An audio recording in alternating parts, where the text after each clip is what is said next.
salaamaaleykum wa rahmatulah mbokk yi di sàkk ci yow bu dee gën nga jël seen bi Fatou Mën TV nga abonné te ko si cloche de notification bi ngir bépp vidéo boo xam ne nañ ko doon bokk ci ñëpp ko jot te di ko yaatal baax a baax jaa ngeen jëf.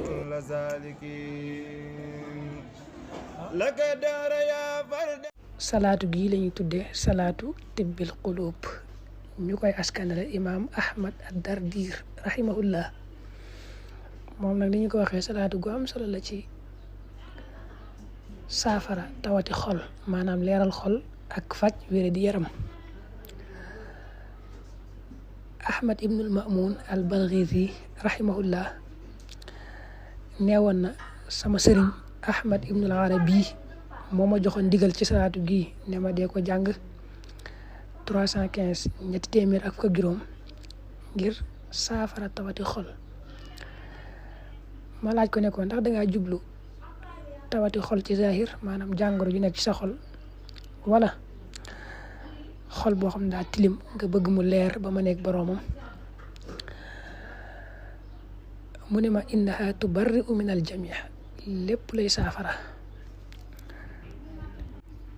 docteur Cheikh Wahba az-Zuhayli rahimahullah mas nañ koo laajit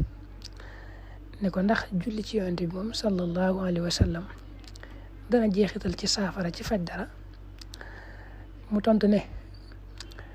Cheikh Hasim al-Khatib mas nañoo jàngal ne koo xam ne dara da koy metti mu jël ab loxoom teg ko ci ab lexam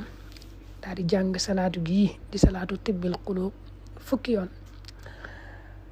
tifli ko fa muy mettee loolu dana saafarawu. daan ne ko lu ma jarbu la lu ma nattu la ba gis ko ne ko fu ma toll dama koy def waaye duma aajowoo benn garab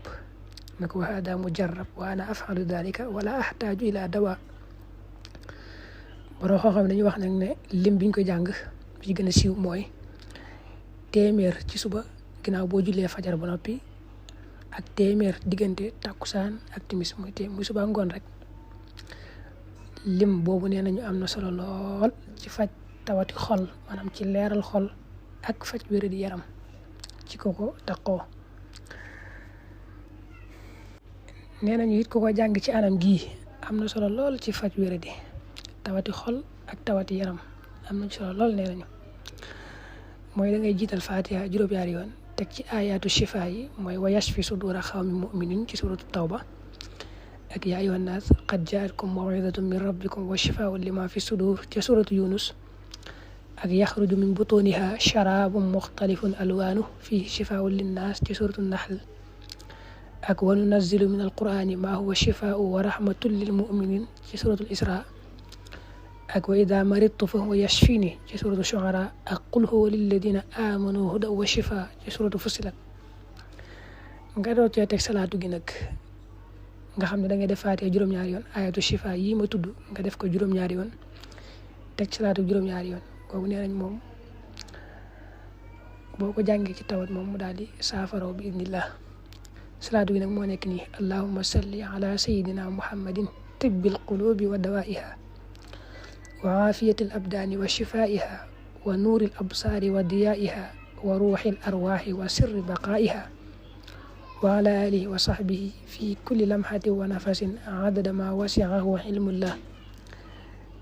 tuy ma tudd ci biir te ñu wax ci nag kenn ku ci nekk ku baax la dañuy bañ a guddal di wax jaar-jaaram ak i ngëneelam waaye kum ci doon rek ku baax la rawatina Ahmad ad-Dardir mi nga xam ne moom lañ koy askanale maanaam moo njëkk a wax salaatu gii. salaamaaleykum wa rahmatulah mbokk yi di sàkk ci yow bu dee gën nga jël seen bi Fatou Mën TV nga abonné te ko si cloche de notification bi ngir bépp vidéo boo xam ne nañ ko doon bokk ci ñëpp ko jot te di ko yaatal baax a baax jaa ngeen jëf.